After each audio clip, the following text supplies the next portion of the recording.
नमस्कार दोस्तों, स्वागत है आप सभी का हमारे यूट्यूब चैनल स्टडी विद नवीन शर्मा में। इस वीडियो में हम डिस्कस करेंगे घटना चक्र। भारत का इतिहास का ये पार्ट 3 है। जो घटना चक्र का पूर्वावलोकन है उसकी ये सीरीज़ चल रही है। तो 2 पार्ट हो चुके हैं, ये तीसरा पार्ट है। इसी तरह से हम पूरी बुक को डिस्कस करेंगे। तो आज का जो टॉपिक है, ब्रिटिश शासन का भारतीय अर्थव्यवस्था पर प्रभाव। ब्रिटिश शासन था, उसका भारतीय अर्थव्यवस्था पर क्या प्रभाव पड़ा, इसके बारे में हम समझेंगे। इसी क्रम में पहला फैक्ट है हमारा, भारत में उपनिवेशी शासनकाल में होम चार्जेस भारत से संपत्ति दोहन का महत्वपूर्ण अंग थे। वह निधियां जो होम चार्जेस की संगठक थीं, कौन सी निधियां होम चार्जेस की संगठक थीं ये बताना है। तो एक कथन दे रखा है नीचे, लंदन में इंडिया ऑफिस के भरण पोषण के लिए प्रयोग में लाई जाने वाली निधि भारत में कार्यरत अंग्रेज कर्मचारियों के वेतन तथा पेंशन देने हेतु प्रयोग में लाई जाने वाली निधियां। इसमें कौन कौन सी निधियां शामिल थी? लंदन में जो इंडिया का ऑफिस था उसका भरण पोषण करने की प्रयोग में लाई जाने वाली निधियां, और भारत में कार्यरत अंग्रेजी कर्मचारियों के वेतन तथा पेंशन देने हेतु प्रयोग में लाई जाने वाली निधियां, ये दोनों निधियां इसमें शामिल थीं होम चार्जेस में। अगला जो फैक्ट है हमारा, शब्द इम्पीरियल प्रेफरेंस का प्रयोग किया जाता था। जो इम्पीरियल प्रेफरेंस था, इसका प्रयोग कब किया जाता था, किसके लिए? भारत में ब्रिटिश आयातों पर दी जाने वाली विशेष रियायतों के लिए, जिसे डिस्काउंट बोलते हैं। तो जो विशेष रियायत दी जाती थी उसे इम्पीरियल प्रेफरेंस बोला जाता था। जो अंग्रेज़ों को विशेष छूट दी जाती थी उसको। इसके बाद अगला फैक्ट है, ब्रिटिश शासन के दौरान भारत में उद्योगों का कोई स्वतंत्र विकास नहीं हुआ था। इसका कारण था, ब्रिटिश शासन के दौरान भारत में जो उद्योग थे उनका स्वतंत्र विकास नहीं हुआ था। इसका कारण क्या था? भारी उद्योगों का अभाव। भारी उद्योग उस टाइम नहीं थे। इसके बाद अगला फैक्ट है हमारा, इस्तमरारी बंदोबस्त लागू किया। इस्तमरारी बंदोबस्त किसने लागू किया था? तो ये लॉर्ड कॉर्नवालिस ने लागू किया था। किसने? लॉर्ड कॉर्नवालिस ने लागू किया था। इसके बाद अगला जो फैक्ट है हमारा, स्थायी बंदोबस्त प्रारंभ किया गया था। स्थायी बंदोबस्त किसके द्वारा प्रारंभ किया गया था? लॉर्ड कॉर्नवालिस के प्रशासन काल में। ठीक है, लॉर्ड कॉर्नवालिस था, उसके प्रशासन काल में ही स्थायी बंदोबस्त प्रारंभ किया गया था। इसके बाद अगला जो फैक्ट है हमारा, स्थायी बंदोबस्त किया गया जमींदारों से। स्थायी बंदोबस्त किया किससे गया था? तो ये जमींदारों से किया गया था। इसके बाद है अगला फैक्ट हमारा, लॉर्ड कॉर्नवालिस द्वारा स्थायी बंदोबस्त लागू किया गया। कब लागू किया गया था? तो 1793 ईस्वी में लागू किया गया था। इस्तमरारी या स्थायी बंदोबस्त बोलते हैं इसे। कब लागू किया गया था? 1793 ईस्वी में लागू किया गया था। अगला जो फैक्ट है हमारा, इस चिर स्थायी बंदोबस्त 1793 के अंतर्गत जमींदारों से अपेक्षा की गई थी कि वे खेतिहरों को पट्टा जारी करेंगे। अनेक जमींदारों ने पट्टा जारी नहीं किए। इसका कारण था, अनेक जमींदार थे, उन्होंने पट्टा जारी नहीं किए। इसका कारण क्या था? जमींदारों के ऊपर कोई सरकारी नियंत्रण नहीं था। जो जमींदार थे उनके ऊपर कोई सरकारी नियंत्रण नहीं था। इसके बाद अगला फैक्ट है हमारा, बिहार में परमानेंट से सेटलमेंट लागू करने का कारण क्या था? बिहार में जो परमानेंट सेटलमेंट लागू किया गया था उसका कारण क्या था? जमींदारों के लिए ज़मीन पर वंश परंपरा अधिकार को स्वेच्छा से हस्तांतरित करने का अधिकार। जो परमानेंट सेटलमेंट लागू हुआ था उसका जो रीज़न था, जमींदारों के लिए ज़मीन पर वंश परंपरा अधिकार को स्वेच्छा से हस्तांतरित करने का अधिकार। जो ज़मीनें थीं वो वंश परंपरा के आधार पर ही स्वेच्छा से चली जाती थी, हस्तांतरित हो जाती थी। इसके बाद अगला जो फैक्ट है, ब्लैंक दे रखा है और उसे फिल करना है। में बंगाल बिहार में भूमि का किराएदारों के अधिकारों को बंगाल किराएदारी अधिनियम द्वारा दिया गया था। तो ये किसके द्वारा किया गया था? कौन सी ईयर में? तो 1885 में। ये 1885 में बंगाल और बिहार में भूमि पर किराएदारों के अधिकारों को बंगाल किराएदारी अधिनियम द्वारा दिया गया था। ठीक है, तो ये अधिनियम के द्वारा किराया दिया गया था। इसके बाद अगला जो है, सर टॉमस मुनरो जिस भू राजस्व बंदोबस्त से संबद्ध है वह है। सर टॉमस मुनरो जो था वो जिस भू राजस्व बंदोबस्त से संबद्ध है, मतलब संबंधित है, वो कौन सा था? तो रैयतवाड़ी बंदोबस्त था, जिससे सर टॉमस मुनरो संबंधित था। इसके बाद अगला जो फैक्ट है हमारा, अंग्रेजों ने रैयतवाड़ी बंदोबस्त लागू किया था। कहाँ लागू किया था? मद्रास और बम्बई प्रेसिडेंसी में। रैयतवाड़ी बंदोबस्त मद्रास और बम्बई प्रेसिडेंसी में अंग्रेजों द्वारा लागू किया गया था। इसके बाद अगला फैक्ट है, अंग्रेजों ने रैयतवाड़ी व्यवस्था सर्वप्रथम आरंभ की थी। जो रैयतवाड़ी व्यवस्था थी वो सर्वप्रथम कहाँ आरंभ की थी? मद्रास में। ठीक है, सबसे पहले रैयतवाड़ी व्यवस्था मद्रास में लागू की थी, ध्यान रखेंगे ये। अगला फैक्ट है, ब्रिटिश व्यवस्था में रैयतवाड़ी भू राजस्व संग्रह प्रचलित था। ब्रिटिश व्यवस्था जो थी में रैयतवाड़ी भू राजस्व संग्रह प्रचलित था दक्षिण भारत में। कहाँ पे प्रचलित था ये? दक्षिण भारत में। जो आपका ब्रिटिश व्यवस्था में रैयतवाड़ी भू राजस्व बंदोबस्त था ये दक्षिण भारत में प्रचलित था। अगला फैक्ट है हमारा, रैयतवाड़ी बंदोबस्त के संदर्भ में सही कथन है। इसके संदर्भ में हमें सही कथन बताना है, तो दे रखा है कथन, किसानों द्वारा लगान सीधे सरकार को दिया जाता था। जो किसानों का लगान था अब वो सरकार को दिया जाने लगा था रैयतवाड़ी बंदोबस्त में। पहले जो जिम्मेदार होते थे उनको दिया जाता था। सरकार रैयत को पट्टे देती थी। कर लगाने के पूर्व भूमि का सर्वेक्षण और मूल्य निर्धारण किया जाता था, और कर लगाने के पश्चात क्या होता था? भूमि का जो मूल्य निर्धारण था वो किया जाता था कि कितना इनसे कर लिया जाएगा, कितना इनसे राजस्व लिया जाएगा। अगला जो फैक्ट है इसके बाद, असम में सर्वप्रथम चाय कंपनी की स्थापना हुई। असम में जो सर्वप्रथम चाय कंपनी की स्थापना हुई वो कब हुई थी? असम में सर्वप्रथम चाय कंपनी की स्थापना तो ये हुई थी 1839 ईस्वी में। असम में सर्वप्रथम चाय कंपनी की स्थापना हुई। दादा भाई नौरोजी द्वारा प्रतिपादित अपवाह सिद्धांत की सही परिभाषा है। दादा भाई नौरोजी द्वारा जो अपवाह सिद्धांत दिया गया था उसकी सही परिभाषा क्या है? तो देखेंगे, भारत की राष्ट्रीय संपदा का एक भाग अथवा कुल वार्षिक उत्पाद ब्रिटेन को निर्यात कर दिया जाता था, जिसके लिए भारत को कोई वास्तविक प्रतिफल नहीं मिलता था। जो भारत की राष्ट्रीय संपदा थी का एक भाग अथवा कुल वार्षिक उत्पाद ब्रिटेन को निर्यात कर दिया जाता था, जिसके लिए कोई वास्तविक प्रतिफल नहीं मिलता था, मतलब भारतीयों को कोई उसका लाभ नहीं मिलता था। इसके बाद अगला जो फैक्ट है, अंग्रेजों के शासनकाल में भारत के आर्थिक दोहन के सिद्धांत को प्रतिपादित किया। जो अंग्रेजों के शासनकाल में भारत के आर्थिक दोहन का जो सिद्धांत था उसे किसने प्रतिपादित किया था? तो दादा भाई नौरोजी ने इसे प्रतिपादित किया, दादा भाई नौरोजी ने।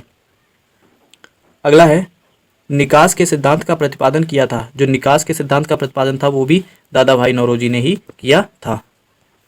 इसके बाद अगला फैक्ट है, भारत में उपनिवेशवाद का या के आर्थिक आलोचक थे। जो उपनिवेशवाद था मतलब उनका जो शासन था विदेशियों का हमारे देश में चल रहा था, उसके आलोचक कौन थे? तो दादा भाई नौरोजी उसके आलोचक थे। सुब्रमण्यम अय्यर और आरसी दत्त, दादा भाई नौरोजी और सुब्रमण्यम अय्यर, ये तीनों उसके बहुत ज़्यादा आलोचक हुए थे। अगला जो फैक्ट है, बाल गंगाधर तिलक, आरसी दत्त, एमजी रनाडे तथा सर सैयद अहमद खां में से दादा भाई नौरोजी के उत्तासरण सिद्धांत में विश्वास नहीं करता था। इनके सिद्धांतों में कौन विश्वास नहीं करता था? सर सैयद अहमद खां इनके सिद्धांतों में विश्वास नहीं करते थे। किनके सिद्धांतों में? बाल गंगाधर तिलक, आरसी दत्त और एमजी रनाडे, सर सैयद अहमद खां में से दादा भाई नौरोजी के उत्सारण का जो सिद्धांत था उसमें कौन विश्वास नहीं करते थे? सर सैयद अहमद खां नहीं करते थे। अगला फैक्ट है, poverty and the un-British rule in India नामक पुस्तक लिखी गई थी। किसके द्वारा लिखी गई थी? ये पुस्तक दादा भाई नौरोजी के द्वारा लिखी गई थी।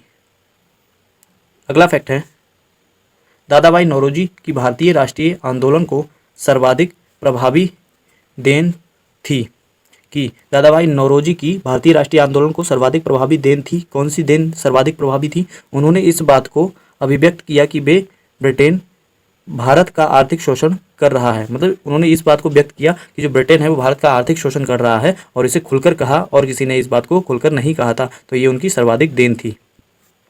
भारत में ब्रिटिश आर्थिक नीति घिनौनी है, यह विचार व्यक्त किया था कार्ल मार्क्स ने। जो कार्ल मार्क्स थे उन्होंने ये बताया था, ये विचार व्यक्त किया था कि जो ब्रिटिशों की नीति है भारत में बहुत ज़्यादा घिनौनी है, तो उन्होंने इसकी आलोचना की थी। इसके बाद अगला जो हमारा टॉपिक है 1857 की क्रांति, इसके बारे में पढ़ेंगे। बहुत ज़्यादा इंपॉर्टेंट टॉपिक है और इससे क्वेश्चन बहुत अधिक पूछा जाता है, बहुत अधिक पूछे जाने की संभावना होती है एग्जाम्स में। तो चलिए देखते हैं 1857 की क्रांति। इसमें जो हमारा पहला फैक्ट है वो है, अंग्रेजी भारतीय सेना में चर्बी वाले कारतूसों के चलने वाली एनफील्ड राइफल को शामिल किया गया। जो एनफील्ड राइफल थी उन्हें शामिल कब किया गया था? दिसंबर 1856 में, जिनमें क्या था? गाय और सूअर की चर्बी लगी हुई थी। और जब ये बात सैनिकों को पता लगी तो उन्होंने विद्रोह कर दिया था। इसके बाद अगला है, भारत के प्रथम स्वतंत्रता संग्राम का मुख्य तात्कालिक कारण था। जो मुख्य तात्कालिक कारण था वो क्या था? अंग्रेजों का धर्म में हस्तक्षेप का संदेश। वो जब चर्बी लगे हुए कारतूस दिए तो उन्होंने हमारे धर्म में, मतलब हिंदू धर्म में और मुस्लिम धर्म में, दोनों में, क्योंकि गाय और सूअर के थे, दोनों में हस्तक्षेप किया। इसीलिए उसका जो प्रमुख तात्कालिक कारण हुआ वो अंग्रेजों का धर्म में हस्तक्षेप करना था। अगला फैक्ट है, मंगल पांडे की घटना हुई थी। मंगल पांडे की घटना कहाँ हुई थी? बैरकपुर में हुई थी। ठीक है, बैरकपुर में मंगल पांडे की घटना हुई थी। मंगल पांडे सिपाही थे 34वीं बंगाल नेटिव इन्फेंट्री के। किसके सिपाही थे? 34वीं बंगाल नेटिव इन्फेंट्री के, मतलब जो रेजिमेंट थी इस नाम से, उसके वो सिपाही थे। इसके बाद अगला जो हमारा फैक्ट है, 1857 के विद्रोह के दौरान बहादुर शाह ने साहब ए आलम बहादुर का खिताब दिया था। 1857 के विद्रोह के दौरान जो बहादुर शाह थे उन्होंने साहब ए आलम आलम बहादुर का खिताब किसे दिया था? तो वक्त खान को ये खिताब दिया था। किसे दिया था? वक्त खान को ये खिताब दिया था। 1857 की क्रांति का प्रमुख कारण था ब्रिटिश साम्राज्य की नीति। जो ब्रिटिश साम्राज्य की नीतियाँ थीं वो बहुत ही गंदी थीं, बहुत ही मतलब क्रूरता से व्यवहार करते थे, निर्दयी, तो वो बहुत ही ज़्यादा गलत थी। यही प्रमुख तात्कालिक कारण था 1857 के विद्रोह का।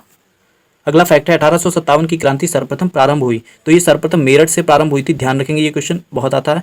मेरठ से प्रारंभ हुई थी 1857 की क्रांति। अगला फैक्ट है, 1857 के स्वतंत्रता संग्राम से संबंधित पहली घटना थी। जो 1857 का स्वतंत्रता संग्राम हुआ था उससे संबंधित जो हमारी पहली घटना थी वो क्या थी? सैनिकों का दिल्ली के लाल किले पर पहुंचना। सैनिक क्या हुए? विद्रोह करते हुए दिल्ली के लाल किले पर पहुंच गए थे। उन्होंने वहां झंडा फहरा दिया था जाके। 1857 के स्वाधीनता संग्राम का प्रतीक था। क्या प्रतीक था? कमल और रोटी। ठीक है, 1857 का जो स्वाधीनता संग्राम था, उसका स्वतंत्रता संग्राम था, उसका प्रतीक क्या था? कलम और रोटी उसका प्रतीक था। इसके बाद अगला फैक्ट है, 1857 के पहले झांसी, मेरठ, दिल्ली, कानपुर केंद्रों में से सबसे पहले अंग्रेजों ने पुनः अधिकृत किया। सबसे पहले क्या? 1857 के संग्राम के झांसी, मेरठ, दिल्ली तथा कानपुर केंद्रों में से सबसे पहले अंग्रेजों ने पुनः अधिकृत किया। मतलब सबसे पहले पुनः अधिकार किस पे कर लिया था अंग्रेजों ने? पहले तो जब विद्रोह हो गया था तो सब जगह उनका अधिकार लगभग हट गया था, क्योंकि इतना विद्रोह हुआ था, वो हट गए थे। लेकिन फिर से अधिकार करने में वो कहाँ सफल हुए? तो उन्होंने दिल्ली पे फिर से अधिकार कर लिया था। अगला फैक्ट देखेंगे,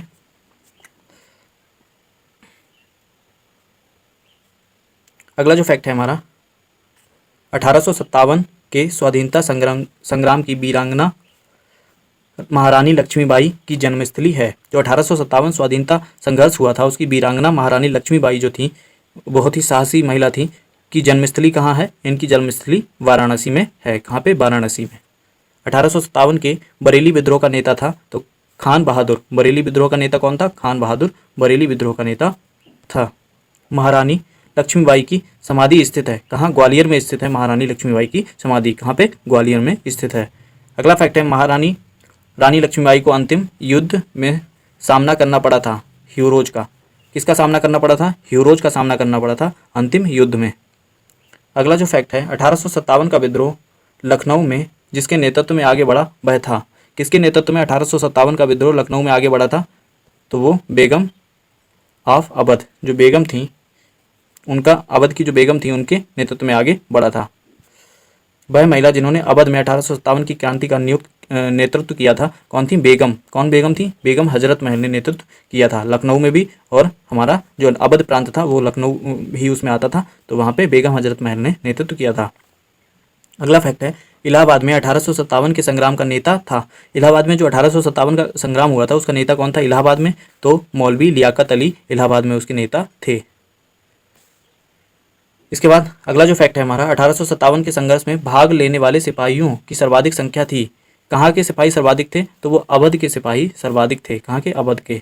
अगला फैक्ट है, नाना साहब का कमांडर इन चीफ था। नाना साहब का जो कमांडर इन चीफ था वो कौन था? तात्या टोपे। तात्या टोपे नाना साहब का कमांडर इन चीफ था।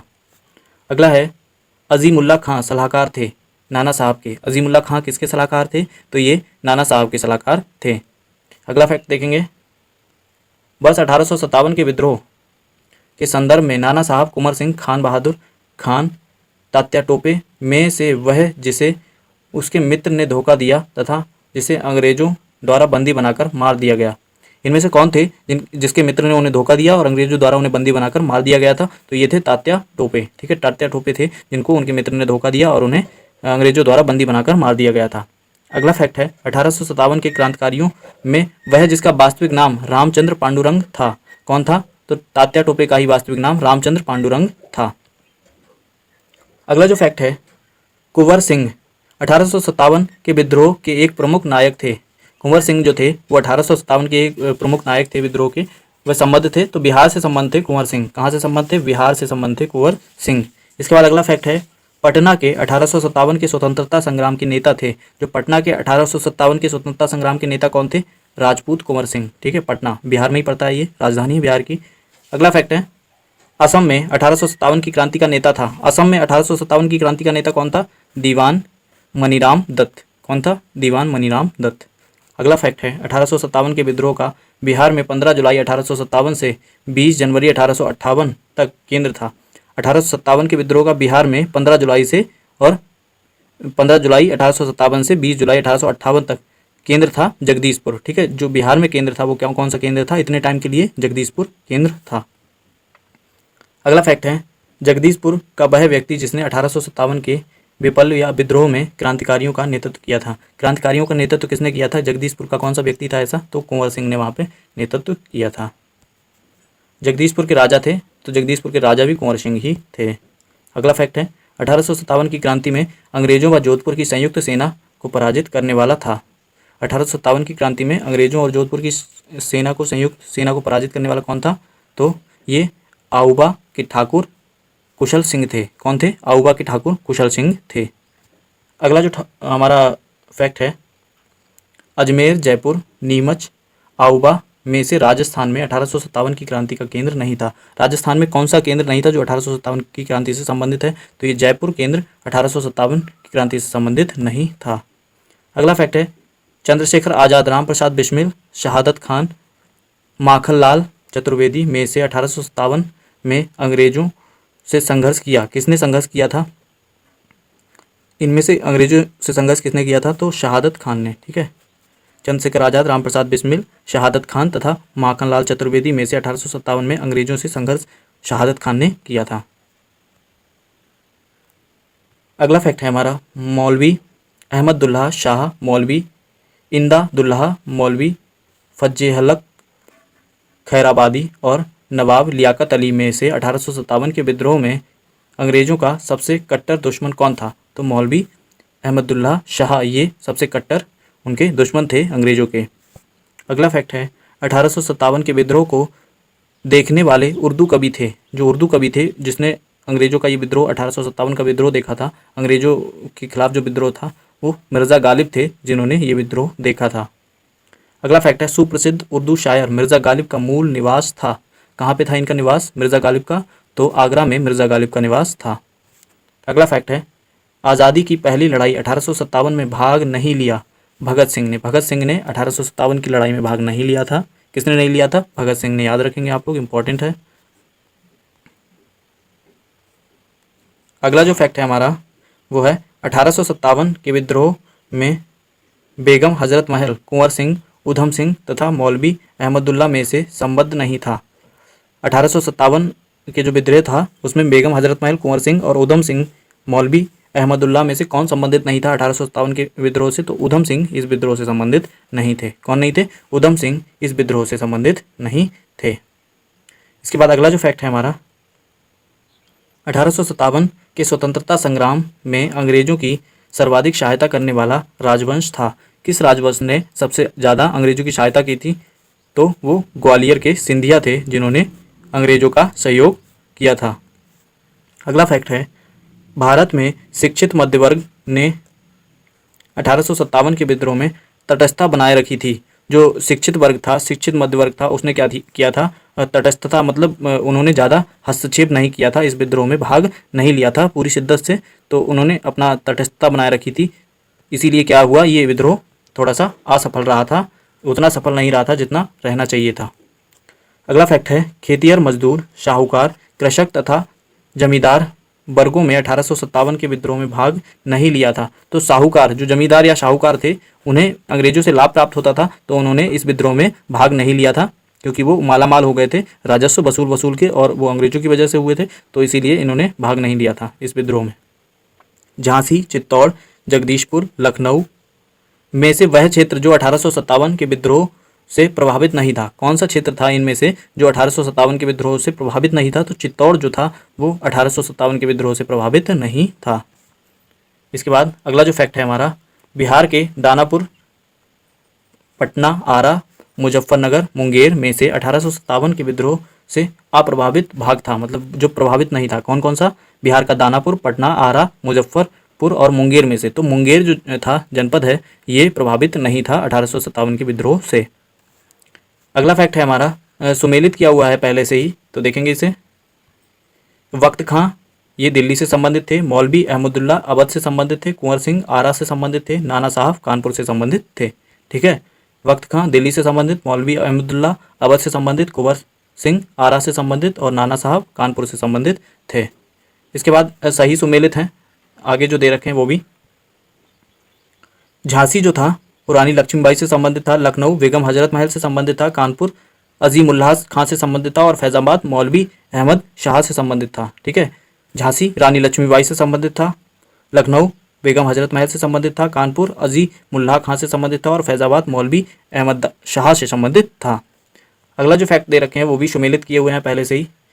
देखते हैं, एक तरफ क्रांतिकारियों के नाम है, दूसरे स्थान दे रखे हैं। तो नाना साहब कानपुर से संबंधित थे, नवाब हामिद अली खान दिल्ली से संबंधित थे, मौलवी अहमदुल्ला लखनऊ से संबंधित थे और मनीराम दीवान ये असम से संबंधित थे। ठीक है, नाना साहब कानपुर से, नवाब हामिद अली खान दिल्ली से, मौलवी अहमदुल्ला लखनऊ से और मनीराम दीवान ये असम से संबंधित थे। अगला फैक्ट देखेंगे, 1857 के विद्रोह के समय भारत का गवर्नर जनरल था। तो 1857 का जब विद्रोह हुआ था उस समय भारत का गवर्नर जनरल कौन था? तो लॉर्ड कैनिंग भारत का गवर्नर जनरल था। कौन? लॉर्ड कैनिंग भारत का गवर्नर जनरल था। इसके बाद अगला फैक्ट है हमारा, 1857 के विद्रोह के समय बैरकपुर में ब्रिटिश कमांडिंग ऑफिसर था। ब्रिटिश कमांडिंग ऑफिसर कौन था बैरकपुर में? John Bennet Hearsey. कौन था? जॉन वेनेट हेरसे ये था ब्रिटिश कमांडिंग ऑफिसर था उस समय बैरकपुर का। अगला जो फैक्ट है, 1857 में इलाहाबाद को आपातकालीन मुख्यालय बनाया था।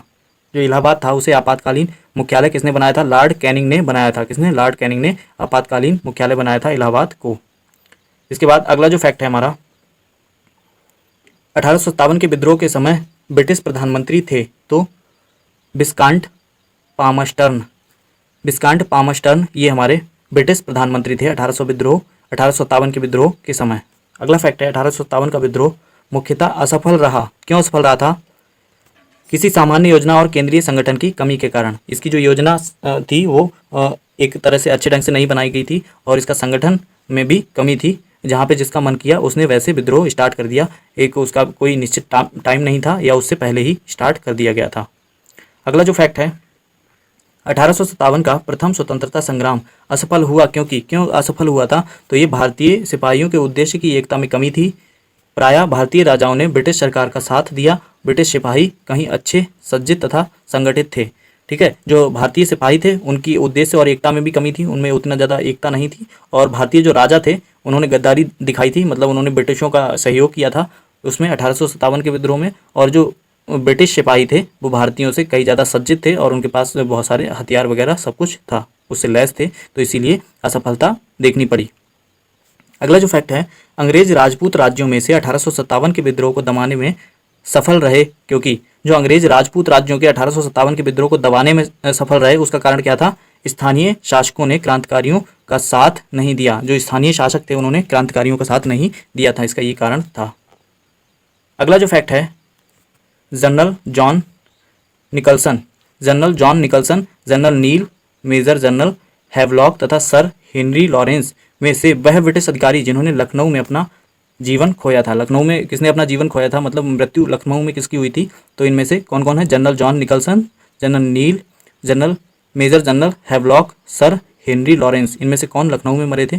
तो जनरल नील भी और मेजर जनरल हैवलॉक भी और सर हेनरी लॉरेंस भी, ये तीन लोग इन्होंने अपनी जान लखनऊ में खोई थी।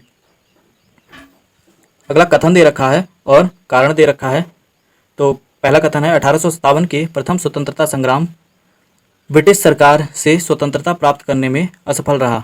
ये सही बात है, स्वतंत्रता प्राप्त करने में असफल रहा था। कारण देखते हैं, कारण था बहादुर शाह जफर के नेतृत्व को असहयोग नहीं मिला था, वो जन सहयोग नहीं मिला था और अधिकांश महत्वपूर्ण रियासतों के शासक उनका साथ देने से कतरा गए।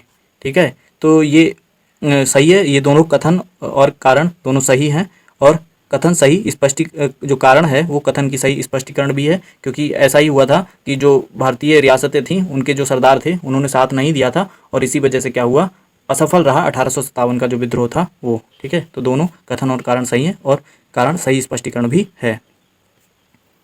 अगला जो फैक्ट है हमारा, 1857 विद्रोह को एक षड्यंत्र की संज्ञा दी। षड्यंत्र की संज्ञा किसने दी थी? सर जेम्स आउट्रम एवं डब्ल्यू टेलर ने। किसने? सर जेम्स आउट्रम और डब्ल्यू टेलर ने इसे एक षड्यंत्र की संज्ञा दी थी।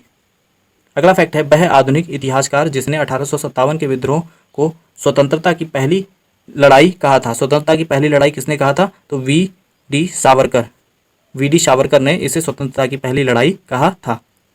अगला फैक्ट है, भारतीय स्वाधीनता आंदोलन का सरकारी इतिहासकार था।